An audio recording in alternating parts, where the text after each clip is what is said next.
Good morning. Before we begin, I would like to acknowledge that Glen rests on the ancestral lands of the Bunurong Bunurong people and the Wurundjeri Woiwurrung peoples of the Kulin Nation. I pay my respects to all elders past, present and emerging, and acknowledge and uphold the continuing relationship to land, waters and community. I extend those respects to all First Nations people. Good morning, my name's Ellie Credlin. I'm History and Heritage Officer at the City of Glen and I'm delighted to be welcoming you all to this live stream this morning with Geoff Armstrong. It's a pretty dreary Melbourne day, but I can smell spring in the air, so I'm excited about that. Geoff's joining us from Sydney today, so we'll get a weather update from there when I introduce him. A little bit of housekeeping before we get started. So there is the chat line. If you want to ask Geoff a question, you can use that chat line. You do have to be logged into a Google account or a YouTube account. If you'd prefer not to do that and you'd just like to send us a question directly, then please do so via history@glenira.vic.gov.au, and we'll get to all the questions at the end. Geoff and I will probably chat for about half an hour, depending on how many tangents we go off on, and then we'll open up the floor to questions a bit later on, and we'll get to all of them, I promise. So I'm very pleased today to welcome Geoff Armstrong to our live stream, as I said, all the way from Sydney. Now, I am going to have to look at my notes while I'm reading out Geoff's bio because it's quite extensive and very impressive. So Geoff has been in the sports publishing industry since 1989. He's worked on more than 100 sports books as author, co-author, publisher, editor and researcher. Across his career, he's worked with the likes of Steve Waugh, Merv Hughes and Ricky Ponting, quite a good list there. Geoff was sports publisher at HarperCollins from 94 to 98, then worked as a freelancer for many years following that.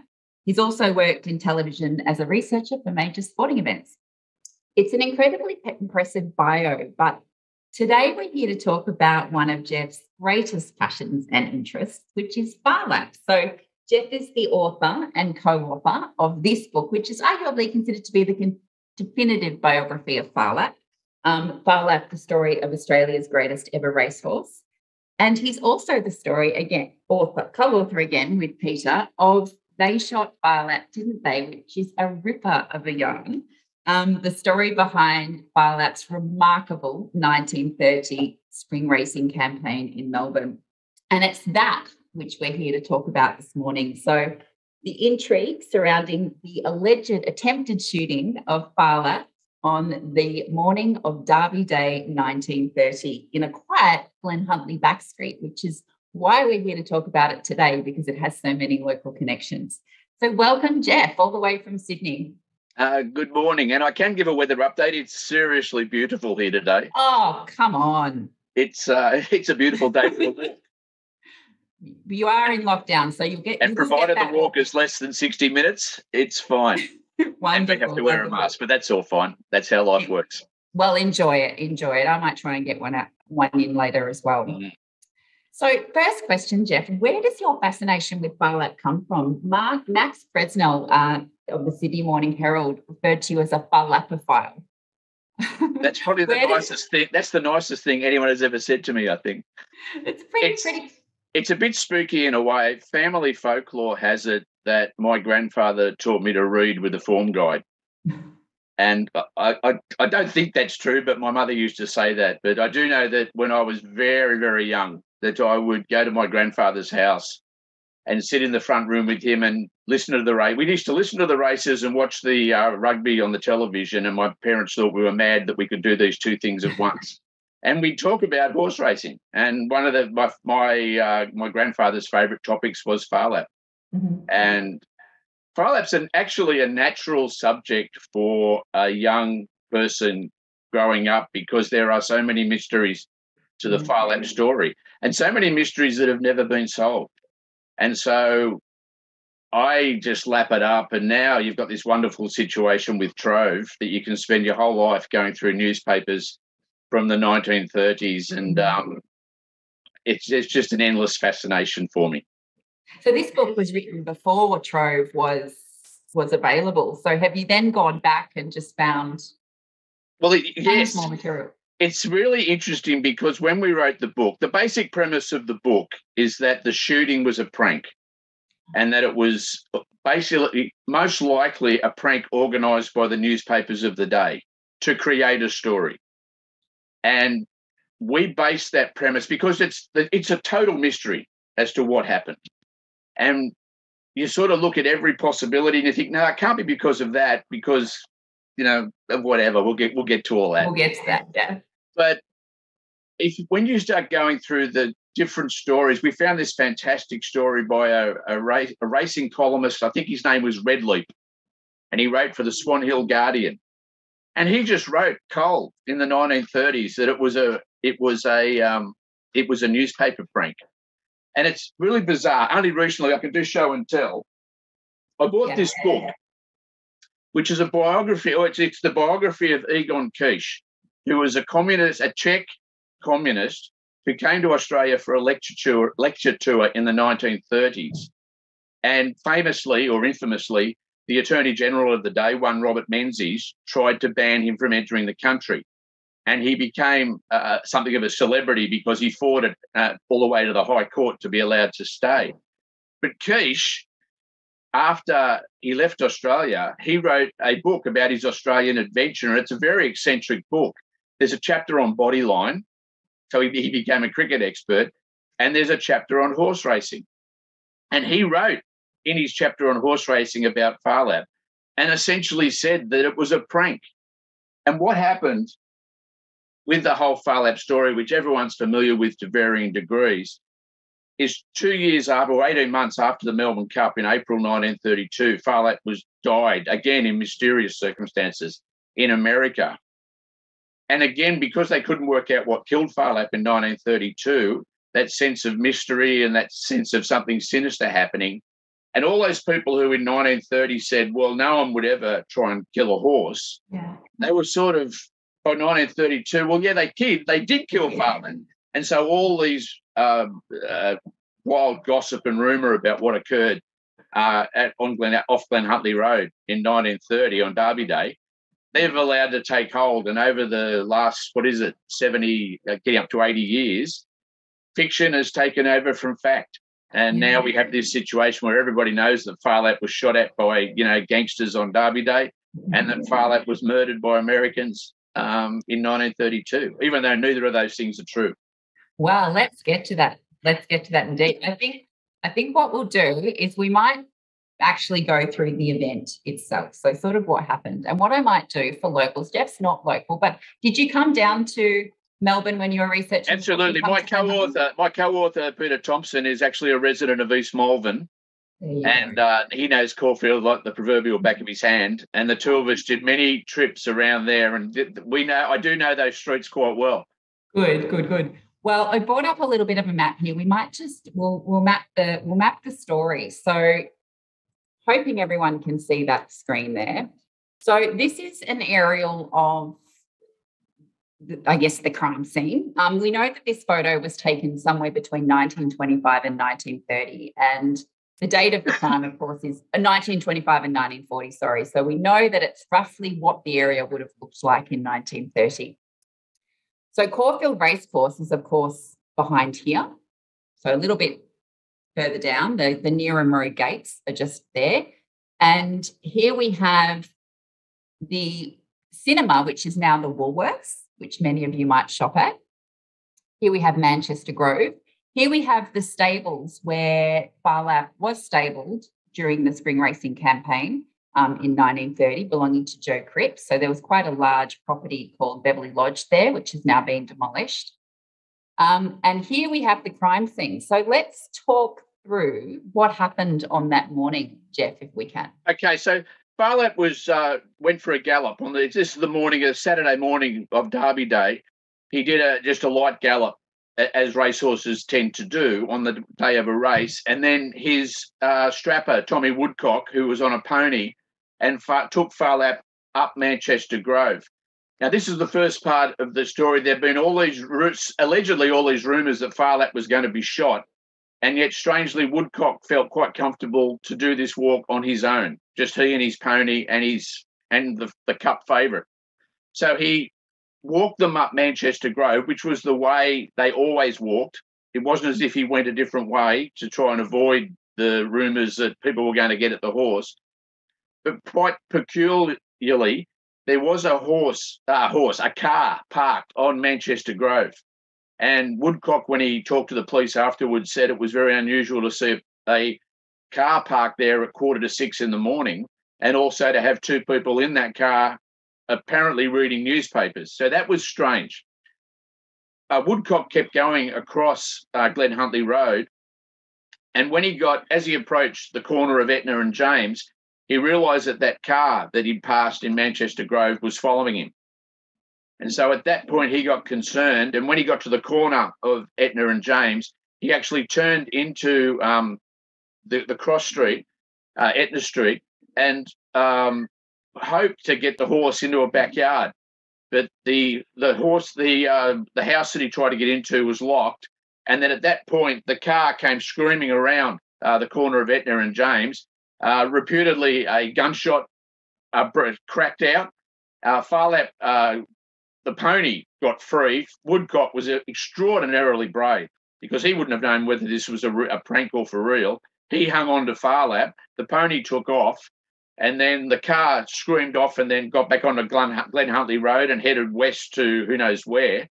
And Woodcock, as fast as he could, scarpered to Joe Cripps's stables. Now, at the time, Joe Cripps's was not the only stables in this area. It was quite common for there to be other stables there. So it wasn't unusual for Woodcock to be walking the horse in this direction, and it wasn't as if he was the only horse on the streets at that time. But that's essentially what happened. And quite amazingly, inevitably, people came out because the gunshot woke people up. But within moments, the press were there as well. And it was Usain Bolt-like, the way, especially the Melbourne Herald, it was there in no time. And the story took off. And that's quite unusual, I imagine, to have the press there. There's no social media. Things can't get out very quickly. So to have the press there very, very quickly would have been quite unusual, I imagine. Well, the press would have had representatives at the racecourse watching the horses train, but these would have been track watchers. These wouldn't have been crime reporters. But and I'm sure it's been exaggerated exactly how quickly the press were there, but it feels like they were there within seconds. But the fact that they were there so quickly, and the fact that the stories that then were published in the Saturday Herald that day, they were amazingly. There were maps, drawings, photos. The press were there to when Phar Lap went to the track that day to run in the Melbourne Stakes. The press coverage was extraordinary. I smell a fish.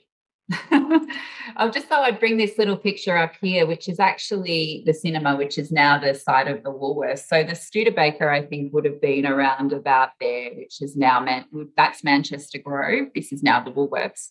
So the Studebaker would have been parked around about there on the side of the cinema. So there you go. So the thing I would love to know, and I haven't been able to find out, was whether Phar Lap, because the newsreels would have been shown at the picture theatre. I would love to know whether Phar Lap was starring at the time, because one of the interesting things about sport and the media in the early 1930s, with the rise of the wireless and also the rise of newsreels, great sports people like Phar Lap, like Don Bradman, they became genuine media stars because it was a new industry. And it's why up here, people like Kingsford Smith and the Harbour Bridge, Phar Lap, Bradman, Bodyline in 1932, these sort of stories were blown up in a way major sporting stories hadn't been blown up in the past. And a bit of context for that period, it is the height of the Great Depression. Things are pretty tough. And sports stars, including racing horses, took on a different meaning in the national consciousness, didn't it, in terms of giving people that boost? Absolutely. There's sort of this myth has been spun that, people were having their last shilling on Phar Lap but the reality was Phar Lap in all his races was such a pronounced favourite that there was no reason for people to put their money on because they wouldn't make any. But the other reality is that it was a time of such great uncertainty, and what Phar Lap did, Phar Lap won all the time. Once he started winning, he just kept winning, and he gave people a sense of certainty that otherwise their lives didn't have. And I think that's really important in the story of Phar Lap and in the story of Don Bradman scoring centuries all the time. The fact that they did this during the Depression, I think it's one of the reasons why they've entered folklore so strongly. Most definitely.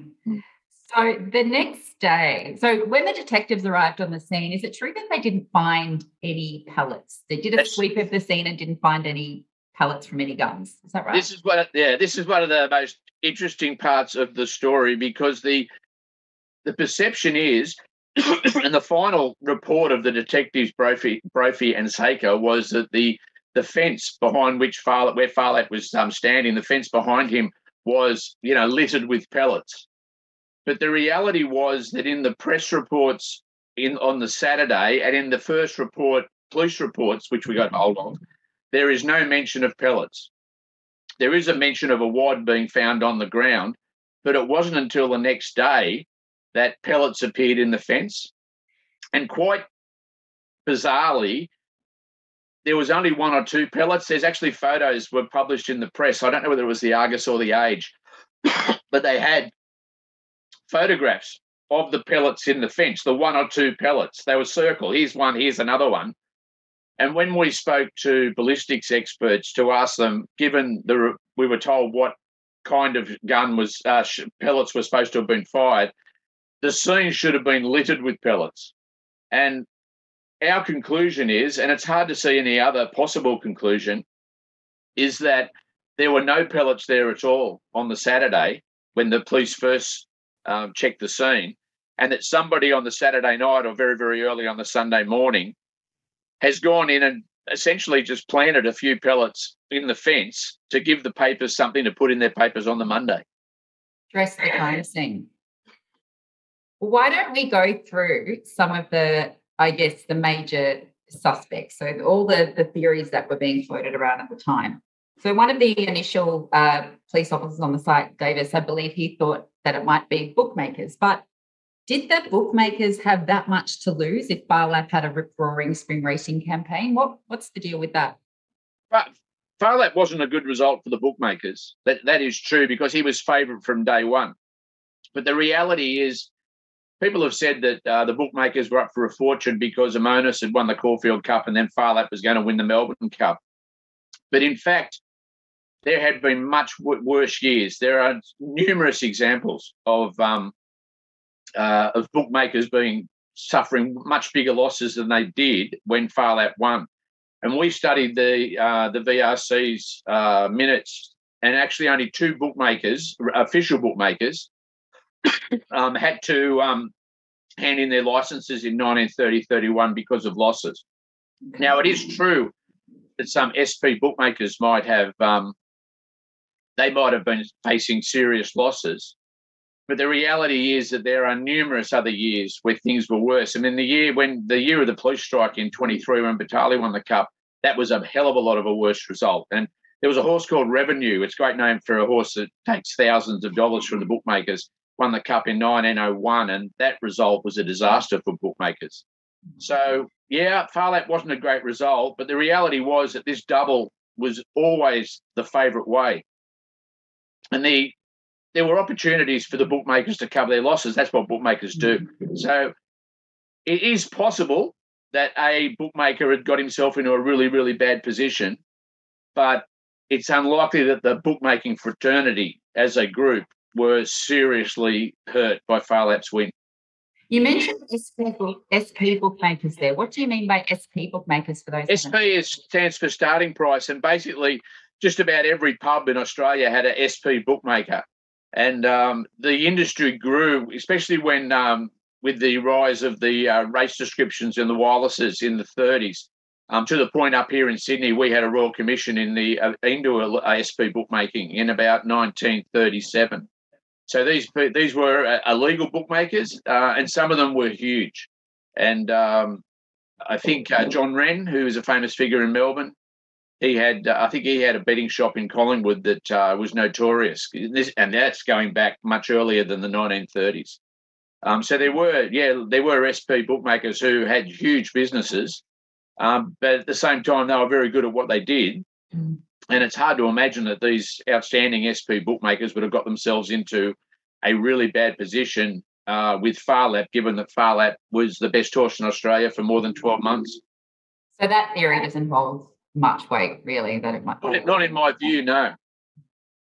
Right. What about gangsters? I mean, the underworld of Melbourne in the 1930s was pretty notorious. We had Squizzy Taylor, who had died previously a year prior to this. So we know it wasn't him. If he was still alive, I reckon it would have been pinned on him. But what was the sort of gangster underworld world like in 1930? And could we blame gangsters? Well, I think Squizzy Taylor burnt down the grandstand at Caulfield, I think maybe about 1922. And there were stories of horses being doped, and there was a couple of horses around this time where the suggestion was that they had been got at. So those stories are true. And the detective, Jack Brophy, who was in charge of the Phar Lap investigation, he had made his name as a fighting or competing, if you like, with these notorious criminals. Brophy's assistant, Harold Saker, there's one fantastic story of Saker. Squizzy Taylor had been warned off. He wasn't allowed to go into the race courses. And one day Harold Saker found him at Caulfield Racecourse and told him that he was taking him into the station in the city. And as they walked out of the racecourse, Saker was going to catch a tram. And Squizzy Taylor said, no, we're not catching a tram. I'll pay for the cab. And so they got the cab into the city, which is maybe that sums up the relative position of the police and criminals of the time. So, sure, it's possible that there was some gangster element. But again, there's no real motive as to why they would want to kill or stop Phar Lap. And you imagine that if it was a gangster, they wouldn't have missed, right? This is where it almost becomes Wacky Races like. The gangsters, supposedly evil gangsters or, professional marksmen in the Studebaker were shooting at Phar Lap from about, 3-5 metres. And they had not just the forelegs of Phar Lap, they had the forelegs of the pony to aim at, they had Tommy Woodcock to aim at, and they missed everything. And they were pretty hopeless. If they were gangsters, they weren't very good at it. And that's, again, it's almost like the people who want to tell this story and say that it was an assassination attempt, there's just so many flaws to that because, if that's why, again, it comes back to this suggestion that there was some sort of newspaper prank and that they actually knew what they were doing, but they were a bit slapstick about it. Well, let's get to the media and let's maybe set the scene. I guess it was a time that the media was becoming a little bit more tabloidy, a little bit more sensationalised. There wasn't a lot of direct reporting. I think the introduction of the wireless radio sort of played a part in that as well. So your theory is that this was possibly instigated by journalists looking for a story. Tell us a bit about that. When Keith Murdoch, Rupert's father, became the the head honcho at the Melbourne Herald in the early 1920s, he brought a new style of journalism to that paper, to the major papers of Melbourne. And the Herald became much, much more tabloid. And their first target, if you like, was the Gun Alley murder in 1921-22. And they ran days of coverage, front page coverage of really blowing up the story of the Gun Alley atrocity. And newspapers through the 20s across the world really became, as you say, much, much more tabloid. And the Phar Lap became, from the moment Phar Lap became the best horse in the country, he was sort of the perfect story. He was trained by a battling trainer. He was owned by a loud American. He had been bought for a song. So he was a wonderful story. And Phar Lap sold newspapers. And when Phar Lap was beaten in the 1929 Melbourne Cup, there were suggestions that he was not only poorly ridden, but illegally ridden. And again, these stories all make headlines. And then through the autumn of 1930, when Phar Lap was probably at his greatest and produced some absolutely phenomenal performances, his headline news. And then from the moment he was made Cup favourite in 1930, there were these stories run that he was going to be got at, and people started talking about, and this is the term they used, the Phar Lap hysteria. And our theory is, what we believe is that the media, and especially the Melbourne Herald, bought into this hysteria and decided to push it up just to another level. And they created this story. And I don't think the Herald did it. It wasn't as if they all sat around a table and said, we're going to create this hysteria. But we suspect that a small group, 1, 2, 3 journalists decided this would be fun. And maybe they were just, if I can use the expression, taking the piss out of the whole thing and just creating this major newspaper event.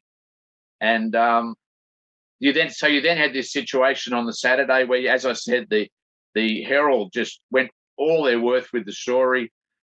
They had photographs in the paper, the last edition of the paper, of Phar Lap getting a police escort to Flemington so it could run in the Melbourne Stakes on Derby Day. And it was a huge story. And the measuring stick that I have to just how big a story it was is that the Australian cricket team had just won the Ashes in England and had arrived back in Australia. And Don Bradman was actually landing in Melbourne on the Monday. And the Monday, I think it was in the Sun, the Melbourne Sun, on its front page had a photograph of Bradman and a photograph of Bluey, the guard dog, who was supposedly guarding Don Bradman, and the two photos were of equal size. So for one day at least, Bluey, the guard dog, was exactly the same, of the same importance as Don Bradman. Maybe before we get into what evidence we have to support the theory of it being a sort of journalistic hoax, could we just backtrack a little bit and talk about the days between the days that led between the Derby Day shooting and the Melbourne Cup? What happened to Phar Lap? Where did he go? What happened in those few days, and how did he get back to Melbourne and to the Cup? Like everything about Phar Lap, there was a sense of mystery to it. So while they were at Phar Lap got a police escort to the races on Saturday, and while he was Harry Telford, Phar Lap's trainer, was an owner because he was just leasing the horse at the time. Well, he was at the track on Saturday. He organised with Mr. Guy Raymond, who owned the St Albans stud at Geelong, that they came up with the plan of spiriting Phar Lap away to Geelong in the height of day, basically at midnight.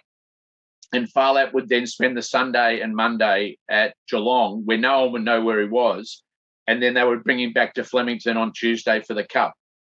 So at around midnight, Phar Lap was hustled into a vehicle to be taken to Geelong. On the Sunday morning at Caulfield, a mare called Old Ming wore Phar Lap's blanket and galloped, and not one person was fell for that. And so there were these newspaper stories run on the Monday papers, which were essentially where is he? No one knew where he was. And no one was prepared to reveal where the horse was. And it actually wasn't until on the Monday night, Geelong was hit. I think all of Victoria was hit by this colossal thunderstorm. And it was funny because Phar Lap was stabled there, and when this storm hit, Woodcock, who was looking after the horse, he immediately assumed that this incredible whole army was attacking him, but it was actually just the weather.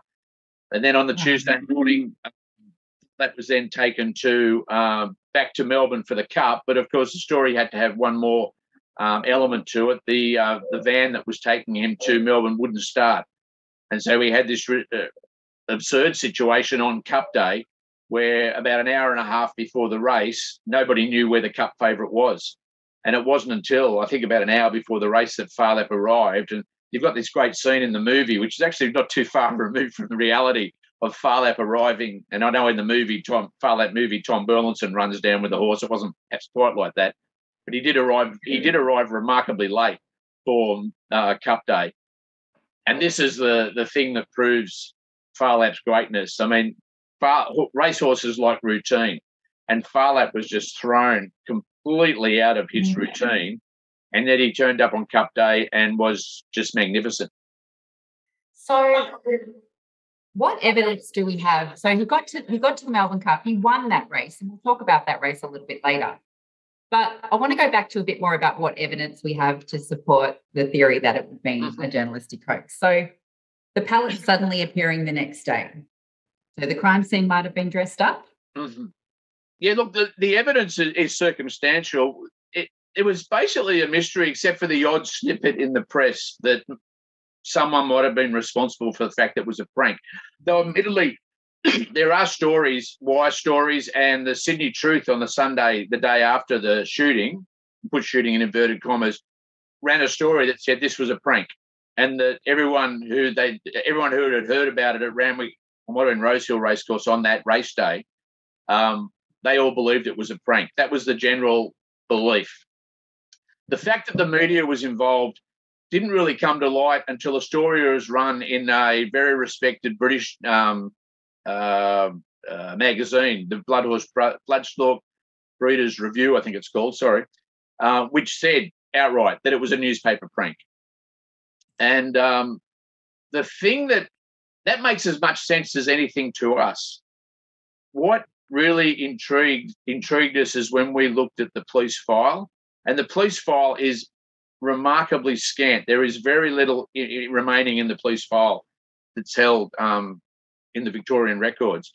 But there's this one groovy letter, and I don't know if you can see that, but it's written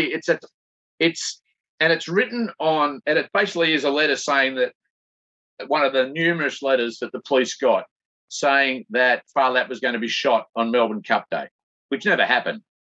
And it also says that Amonis, the Caulfield Cup winner, was going to be shot on Melbourne Cup Day, and Amonis wasn't running that day. So it's actually a ludicrous warning letter. Of all the letters that Brophy and Saker, the detectives, could have left in the police file, it's almost absurd that was the one that they left there, except for the fact that it's been ripped off the back of those newspaper posters that used to be put outside newsagents.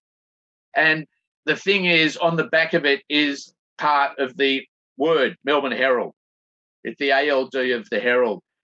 And what is interesting is that this is not if this is what we believe it is, and we believe it's the police saying it's a hint that the Herald was involved, it's not the first time that Brophy had done this in police files, because the Gun Alley atrocity that I've referred to earlier, Brophy quite bizarrely left some hair samples in that file, and our theory is that he did it in the hope that those hair files could be analysed later to see whether they revealed something about the crime, because the person who was later executed for the Gun Alley murder, there is a feeling, the historians have said, that he was innocent, that he was unfairly executed.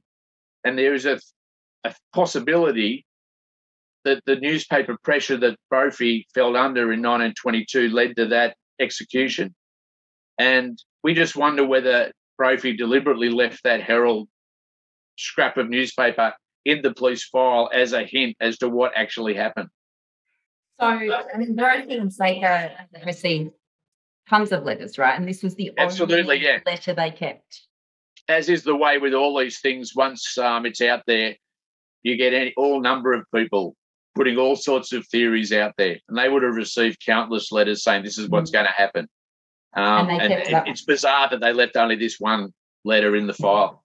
And interestingly, in your book, you say Brophy and Saker's report ends this way, and I'll read it out. Certain information has been received by us regarding who is suspected of the offence, but owing to the fact that we have no identification, our inquiries have been hampered.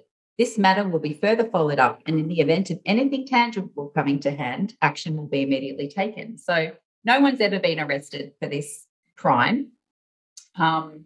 And that's very much we're going to put that away and probably never look at it again kind of statement, right? Yeah, look, this is one of the most intriguing parts of this whole story, is that it was front page news on the Saturday, it was front page news on the Monday and on the Tuesday. And after Phar Lap won the Melbourne Cup, there are references to it, but albeit only references. There's no more police protection for Phar Lap after he'd won the Melbourne Cup. And by the Thursday, the story's gone. There's absolutely no evidence that Brophy and Saker continued their police investigation after the Cup. And that's actually insane because Tommy Woodcock was on the pony with Phar Lap. You could argue that if the shooting was fair income, that it should have been an attempted murder investigation. And yet the police just let it go. Phar Lap's connections were happy to let it go. Everyone was happy to let it go.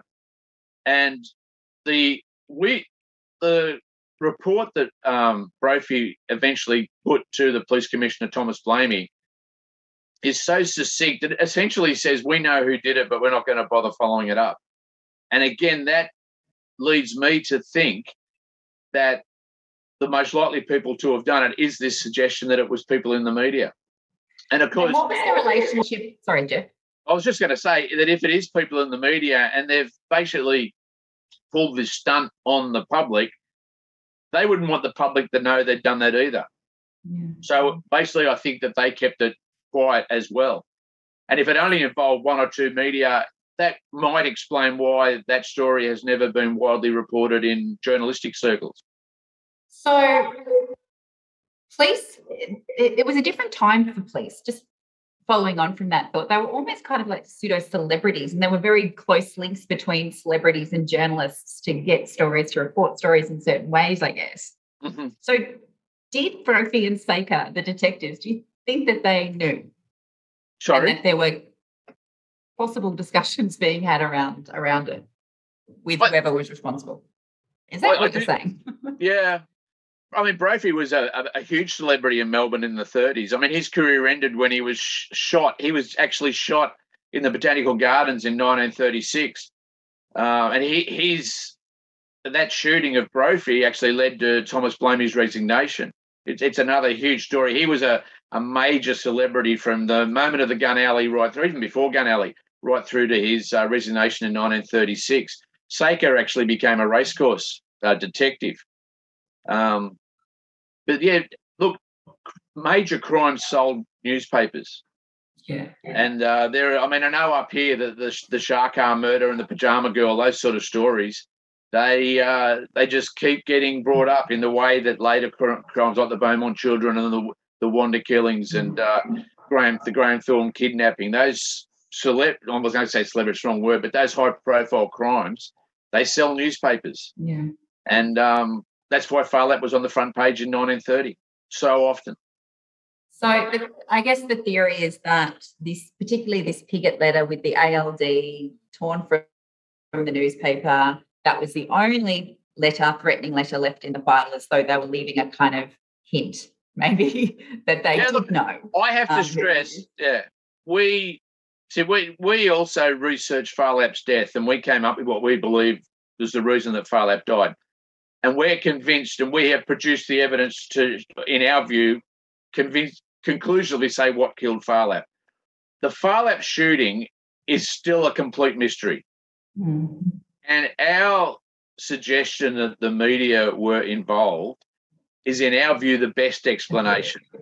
But we are not saying definitively that's what happened, because we can't. But nothing else makes sense. No. And, the Quiche book, Quiche put forward the theory that Harry Telford organised it all himself because he wasn't happy with the police protection he was getting for the horse and he wanted more. So he created this crime to try and convince the police that he deserved more protection. And maybe that's true, but then that doesn't explain why he then took the horse off to Geelong that night of his own accord. Because all the police said, yeah, you take him out to Geelong and let us know if anything goes on. But it is one of the great mysteries of Australian life, the Phar Lap shooting. And I guess that's all we really have, is we have theories that are better than others. Yeah. So you showed the Phar Lap biography that we wrote, and I'm really proud of that as a definitive study of Phar Lap. The shooting, they shot Phar Lap, didn't they?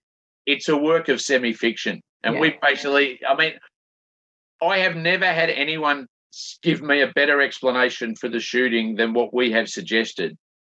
And it kind of makes sense what we've suggested, but at the same time, we realise that it's not absolutely nailed it, because you can't. It's You just can't. it's one of the great mysteries of Australia. But interestingly, Tommy Woodcock, so the strapper, he in 1936 reckoned he knew who did it. He wrote a kind of piece in the Tasmanian Mercury and said that he knew and he saw him at the races and he couldn't believe it was the same person. So Tommy, do you know Tommy Woodcock over the course of his life provided many different explanations for both the shooting and the death. He did a series of stories in 1936, and they're sensational. And I wonder. I mean, I have in my working life ghosted people like Ricky Ponting and Ian Healy and Mike Whitney and the like. And sometimes subjects don't read their copy. And I'm not suggesting that necessarily that Tommy Woodcock didn't read the copy that was written by J.M. Rowan in 1936. But I just wonder if he would have been happy to go along with whatever was suggested, because in the years that followed, Tommy put different theories up as to who might have been responsible. And remember, at the time, Tommy Woodcock gave a police statement in 1930, which didn't fit with what he said in 1936. I think all Tommy's different explanations show is that he didn't know. He just didn't know what happened. And he was a young man. His skill was he was a great horseman, one of the great horsemen of Australian racing. And I think people shooting at him and then finding himself in America with his horse dying in his arms, that was outside his comfort zone. And we are going to talk a little bit about Phar Lap's death a little bit later on. But, I mean, the relationship between man and horse is historically a very special one. What was so unique about Tommy and Phar Lap's, or Bobby, as he affectionately called him? What do you think was so unique about their relationship? I'm not sure if it was unique, but it was your classic example of a strapper just falling in love with his horse and the horse falling in love with his strapper. And the two, there's some great stories that Woodcock knew what made Phar Lap tick, and they did build a relationship which is one of the most romantic in Australian sport. And it was nothing for Woodcock to sleep with the horse. He took over the training of the horse when he went to America, and he cared for the horse. But then he cared for the horse in the same way, as it was quite clear. He then became a trainer of some ability. He trained Oak winners famously. He trained Reckless to run second in the Melbourne Cup. He seemed to have a great affinity with horses generally. But it was the fact that he had this wonderful relationship with the greatest horse we've ever seen that sort of elevates that relationship above all others. But quite clearly, he was an extraordinary horseman, and he knew horses as well as anyone. Well, do you think Phar Lap's the greatest racehorse of all time? Your subline of this book certainly says so. I do, yeah, I really do. Horses, is he the best? Yeah, I think so. I mean, he won all the time, and he didn't just beat horses; he thrashed them.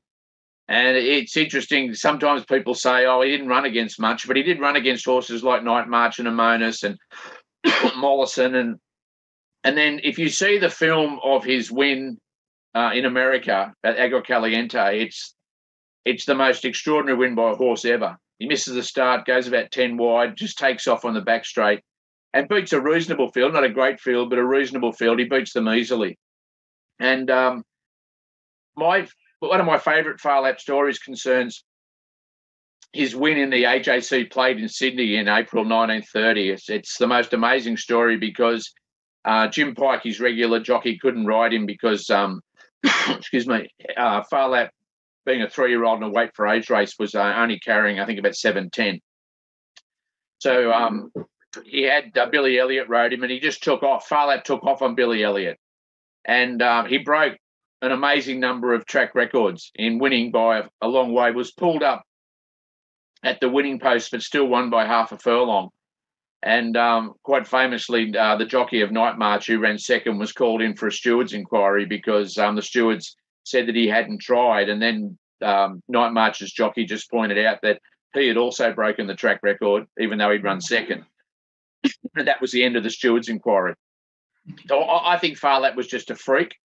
I think we see them occasionally, very, very occasionally in sport. We saw it with Bradman. And I think that he stands out well ahead of the other great racehorses that we've seen over the years, from, horses like the Barb and Carbine right through to Winx. But I think Phar Lap's unique. Okay. And I am biased. You're a Phar Lapophile, remember? Absolutely. Well, we might actually, we're getting close to the end and we do have to get in some questions. So we might actually take a quick look at the that Melbourne Cup, which he, of course, came back from a tumultuous few days and won quite convincingly. Let's hope this works. This is a bit of an experiment. So we'll see. Here we go here. And if you want to make any comments over the bid, then go ahead, Geoff. But this is a tri-view view of the last few seconds of the Melbourne Cup of 1930 from the National Film and Sound Archive. Here we go. Because the thing with this is that Phar Lap is carrying 9 stone 10, which was a record weight for a 4-year-old. So he's carrying a lot of weight.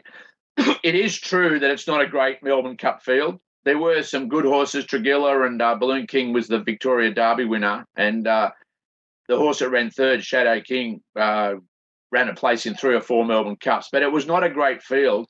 But it's as dominant a Melbourne Cup win as you can imagine. The other thing that I find interesting about this is the number of people who are watching from outside the course or inside the course, and the relatively few people on the grandstand side, which is just a reflection of the times. The fact is, if you could save a few, Bob, you would.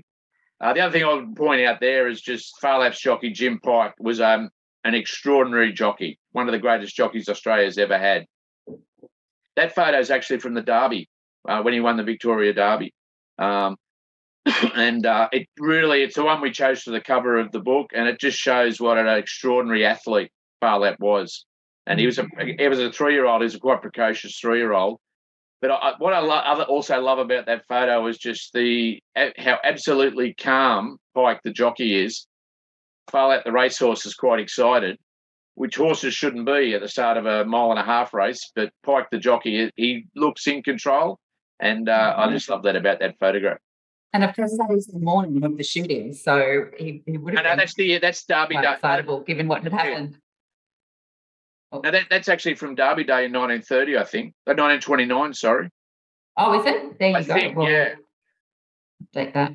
Mm. All right. So before we get on to sort of wrapping up questions and also having a little bit of a chat about Phar Lap's death, that infamous incident, I just wanted to bring up this picture because this image of Phar Lap walking down a suburban street has always been attributed to it being in Melbourne, and we went on this massive research deep dive trying to find out where it was actually photographed. We thought it might have been around the Caulfield Racecourse, but we actually put it out to our readership of Glen News, which is our local council rag, and we had Mitch, who advised us that his father or grandfather was Billy Elliott, who donated the saddle to Melbourne Museum, their collection of Phar Lap saddle.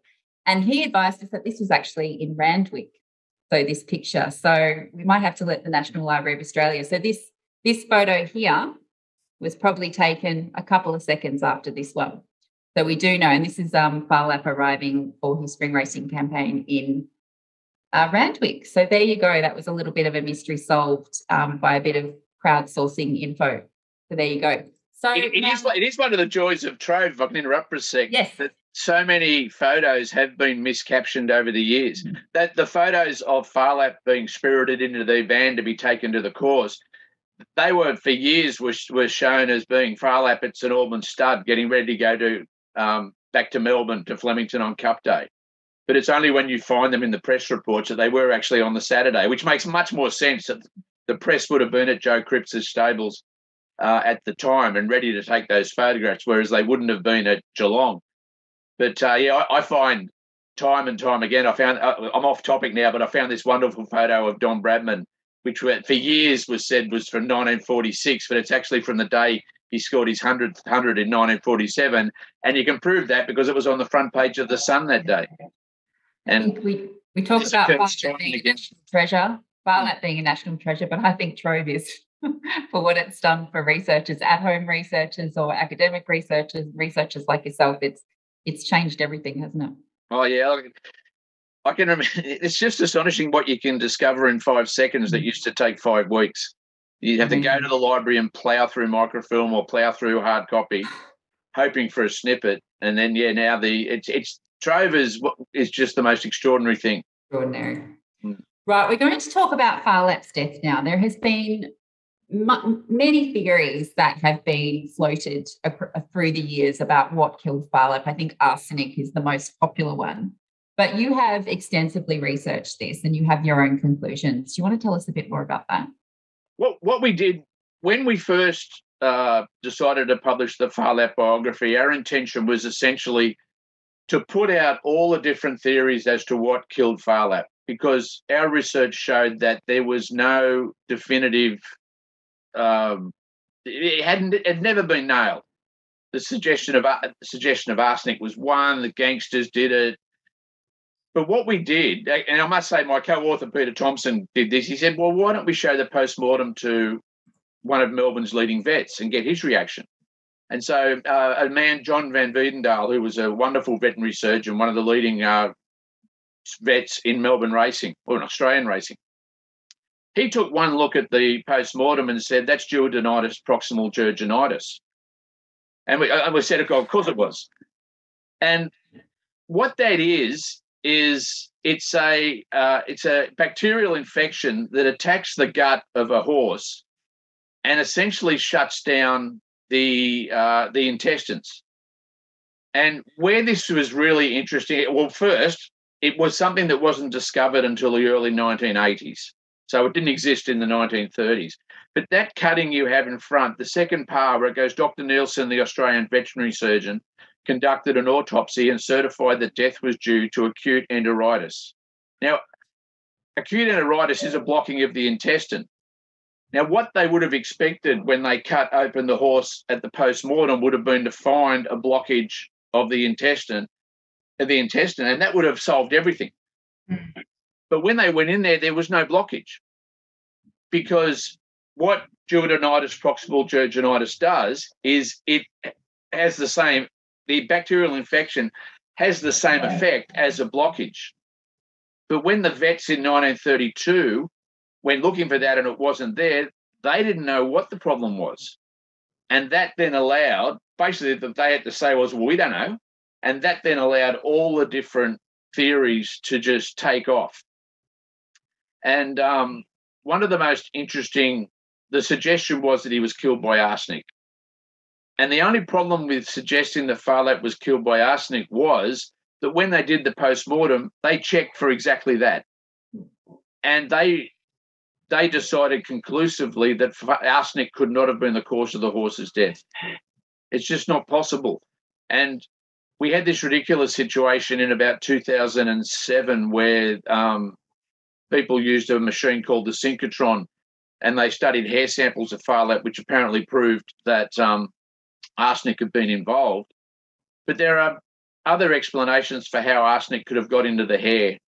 And again, it doesn't come back to the fact that when Phar Lap died, he didn't show the signs of a horse that had been poisoned by arsenic, and also that irrefutable fact that they checked for arsenic poisoning at the time, and they said that it wasn't the cause. There was a skerrick of arsenic in his system, but trainers in those days used to give racehorses tonics that included a bit of arsenic, but the amount of arsenic that was in Phar Lap's system was basically the equivalent of a test tube when you needed a bucket to kill the horse.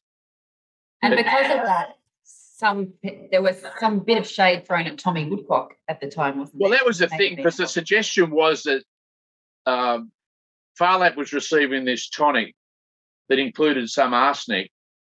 So the theory was that Tommy Woodcock had essentially overdosed the horse by giving him too much tonic.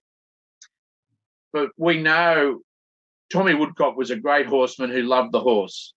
And there is absolutely no way that someone as fine a horseman as Tommy Woodcock could have made such a grievous and simple error as to essentially kill his horse by giving it too much tonic. Yeah. It's just, it doesn't make sense. And there was this great mystery for so long, but when we showed the post-mortem to Dr. Van Wiedendaal, and he said it was duodenitis proximal gurginitis, which I can never say. And then what we did when we published the more recent edition of Phar Lap, I approached the leading veterinary toxicologist in America and did the same process without saying, what do you think? And I showed her the post-mortem, and she came back with exactly the same conclusion. Now, the problem we have is that saying not only can you not pronounce it, but no one can pronounce duodenitis, proximal jeugenitis. It's not sexy to say that Phar Lap was killed by a bacterial infection. It just isn't. It's much groovier to say he was poisoned by gangsters. And so it has been impossible for us to convince the wider community that we're right. A New Zealand author published a book about Phar Lap years after we published our first edition, and he came to the same conclusion.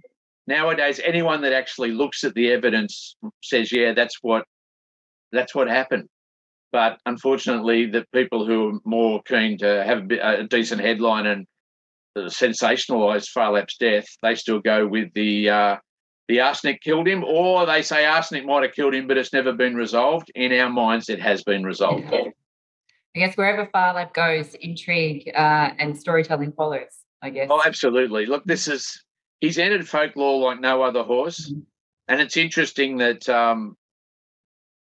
2 years after Phar Lap died, Peter Pan won the Melbourne Cup, and people said that Peter Pan was the best horse since Phar Lap. And then there was a horse called Ajax in the late 30s, won numerous races in a row, and they said he was the best horse since Phar Lap, and so it was with Burnborough and Tulloch and Kingston Town and Black Caviar. And with Winks, when Winks emerged, that Winks wasn't the best horse since Black Caviar or the best horse since Kingston Town. Winks was the best horse since Phar Lap. Yeah. And when the next great horse turns up, that horse will be the best horse since Phar Lap. Phar Lap's in the language, and the reason for that, I think, is because he was just better than anyone else. Yeah. Well, we're going to get to some questions in a minute, and we're probably going to run a little bit over time. So apologies if people have to run off, but we will be popping this back up on YouTube. So you will be able to watch it a bit later if you do need to head off. Just a little bit of a plug for Geoff's books. I think you've still copies of They Shot Phar Lap, didn't they, available from Stokeville? I have a few, yes, I do. There are a few copies of that one left, and we do have some copies of the biography as well. Wonderful. And you're on Twitter as well? I am at Armstrong61. Yeah. Wonderful. No, I've got to stress, I never criticise anyone. That is my policy. And I get blown away by the people on Twitter who do. Oh, Twitter's a funny place. I avoid it. All right, we're going to get to some questions. And first question is from Juliana. And you may not know this, Geoff, but let's ask anyway. Who decided to stuff Phar Lap and bring him back to the museum? How on earth were they able to do it back those years ago? Great job by the brothers, by the way. And by the brothers, she's referring to the Jonas brothers, who were the New York-based taxidermists who stuffed Phar Lap in 1932, I believe. Do you know who?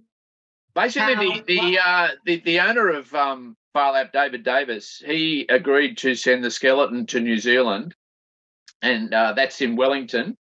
And he decided to have the horse stuffed by the stuffed hide done by Jonas Brothers, who I think are in New York, and then it was transported back to Australia. And again, it's a reflection of just they didn't do this for anyone else. And the horse, there's a wonderful photo of Phar Lap in display. I think at Belmont. It might not be Belmont, but I think in a New York racecourse. And then he was brought back to Australia, and I think the Phar Lap exhibit opened in maybe the end of 1932 or in 1933, and it's been a staple ever since. And it's almost like when you go to Melbourne, you have to go and see Phar Lap. Absolutely. And it is true, they did a most extraordinary job. And it's every time I go to Melbourne, I go and check it out. It's wonderful. It's beautiful. So this is a little article here that actually talks about the donation from the owners to the Melbourne Museum, and that it was drawing an average of 430 visitors a day since it opened in 1933, which I think speaks to the place that Phar Lap holds in people's hearts. So the next question is from Anonymous, but were you a history buff or sports buff first? So do you not distinguish the two? How do you work that relationship out in your head? I only do sport. Look, sport is my passion, and sporting history is what I am really into. I actually get blown away by how the great sporting stories, they're connected in different ways to the wider Australian story. And I mean, that's part of the magic of Phar Lap, that he fits into Australian history, the history of the Depression, and the way, the public reacted to that really, really difficult time. And the fact is that Phar Lap emerged first as a champion racehorse in the spring of 1929 when the Depression hit. And he is part of the wider Australian history rather than just sporting history. But no, my expertise, for what it's worth, is in sport. It's one of those scary things that when I did my HSC, I didn't read any of the novels I was supposed to read, but I did read Rugby League Week and Cricketer Magazine and read the Form Guide every week. There you go. Jane Austen didn't do it for me, but horse racing certainly did. Oh, yes. Now, Maggie asks, the public reaction to Phar Lap's death must have been so significant at the time. How did people bounce back? I could only imagine how sad it would have been. I mean, the outpouring of grief would have been quite astonishing, I imagine. It was quite remarkable. You had people doing poems. They made a newsreel of him. It was certainly front page news. In fact, one of the interesting things about Phar Lap in general history is that there was a very important High Court case was due to be announced on the day that Phar Lap died, and the first edition of the Sydney papers, and I'm sure the Melbourne papers as well, came out with the High Court case, the resolution of this High Court case being announced. And then the second edition, which came out only about half an hour later, had the story of Phar Lap, which meant that Joe Lyons, the Prime Minister of the time, had to share the stage with Phar Lap. And as the story goes, when the Joe Lyons came out for his press conference about this High Court case, the first question he was asked was about a racehorse. And for right through that year, through 1932, I think Australians took a long while to come to grips with the fact that Phar Lap was dead, because he was going to be the Australian racehorse, even though he was born in New Zealand, so in a sense he's a New Zealand horse. But he was going to be the horse that put Australian racing on the map, and instead he died. Have we stolen Phar Lap, though, from New Zealand? We like yeah, absolutely. Yeah. Good. Now we share him, and it's Phar Lap racehorse. Like the Pavlova. We share him with the Pavlova. Question from Stephen. Didn't Tommy Woodcock say it was arsenic poison? What was Tommy's theory about the death? No, Tommy didn't know. The best quote we got when we did the book was we spoke to Bill Stutt, who was a close friend of Tommy Woodcock's. He was a major racing official at Moonee Valley. And we said to Bill Stutt, did Tommy ever tell you what happened? And Bill Stutt said the truth was Tommy didn't know. And that was why Tommy at one point did say that Phar Lap was poisoned. But I don't know whether he ever specifically said arsenic poisoning, but he did suggest that Phar Lap was poisoned because he didn't know. He was looking for an explanation like everybody else. And the reality is that the disease that we say killed Phar Lap, it wasn't discovered until the 1980s. So when they went into the autopsy looking for a solution, what they really needed was a time machine. Yeah. And that was all if they wanted to find out in 1932 what killed Phar Lap, that's the best thing they could have hoped for. Can you say it again? What killed him? Say it again. Duodenitis, proximal Georgianitis. Right. Easy. It is easy. It rolls off the tongue. It took me about 5 years. Oh, I'm very impressed. Well, we've actually run over time. I could continue talking to you for ages, Geoff, but we do have to wrap it up. Thank you so much for sharing this great yarn. It is such a wonderful story, and I think, really speaks to how important Phar Lap is in our national consciousness and our history, and how it's just almost taken on a world of its own. The stories and the intrigue surrounding this horse is incredible. So thank you so much. Thank you. Look, I could talk about the horse forever, and it is the most wonderful Australian story in so many ways. It's wonderful. And can I just thank everyone who tuned in to listen to us, because I really appreciate that. That's fantastic.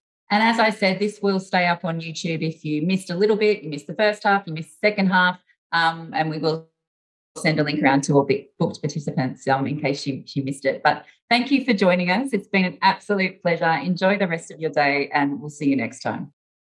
Thank you.